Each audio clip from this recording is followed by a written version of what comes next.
Assalamualaikum warahmatullahi wabarakatuh.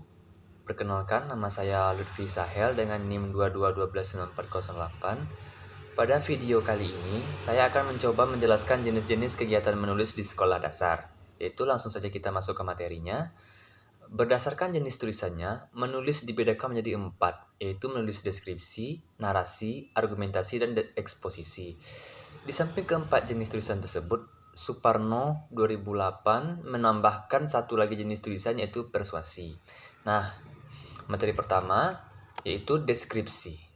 Deskripsi adalah ragam wawancara yang melukiskan atau menggambarkan sesuatu berdasarkan kesan-kesan dari pengamatan, pengalaman, dan perasaan penulisnya.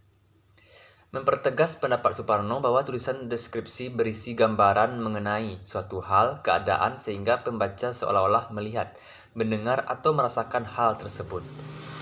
Selanjutnya, materi narasi. Narasi adalah jenis tulisan yang isinya menceritakan tentang suatu peristiwa. Sesuai dengan pendapat di IMEX 2007, paragraf narasi adalah paragraf yang menceritakan suatu peristiwa atau kejadian. Dalam tulisan narasi terdapat alur cerita, tokoh, setting, dan konflik. Paragraf narasi tidak memiliki kalimat utama, senada dengan The Image Suparno. Berpendapat bahwa narasi adalah ragam wacana yang menceritakan proses kejadian. Tujuannya adalah untuk memberikan gambaran sejelas-jelasnya kepada pembaca mengenai fase, langkah, urutan, atau rangkaian terjadinya suatu hal. Selanjutnya ada eksposisi. Eksposisi adalah ragam wacana yang dimaksudkan untuk menerangkan, menyampaikan, atau menguraikan sesuatu hal yang dapat memperluas atau menambah pengetahuan dan pandangan pembicaranya.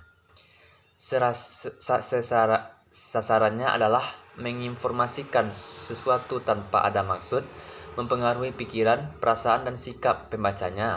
Fakta dan ilustrasi yang disampaikan penulis sekedar memperjelas apa yang akan disampaikannya. Selanjutnya ada persuasi. Persuasi adalah jenis tulisan yang ditujukan untuk mempengaruhi sikap dan pendapat pembaca mengenai sesuatu hal yang disampaikan penulisannya.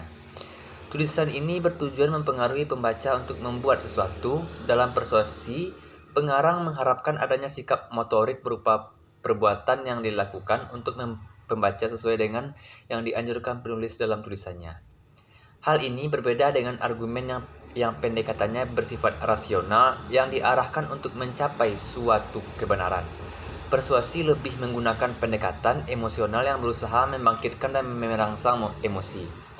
Sama halnya dengan argumentasi, persuasi juga menggunakan bukti atau fakta. Hanya saja dalam persuasi bukti-bukti itu digunakan seperlunya untuk kadang-kadang dimanipulasi untuk menimbulkan kepercayaan pada diri pembaca bahwa apa yang disampaikan penulis itu benar. Contoh untuk tulisan persuasi adalah propaganda, iklan, selebaran, dan brosur.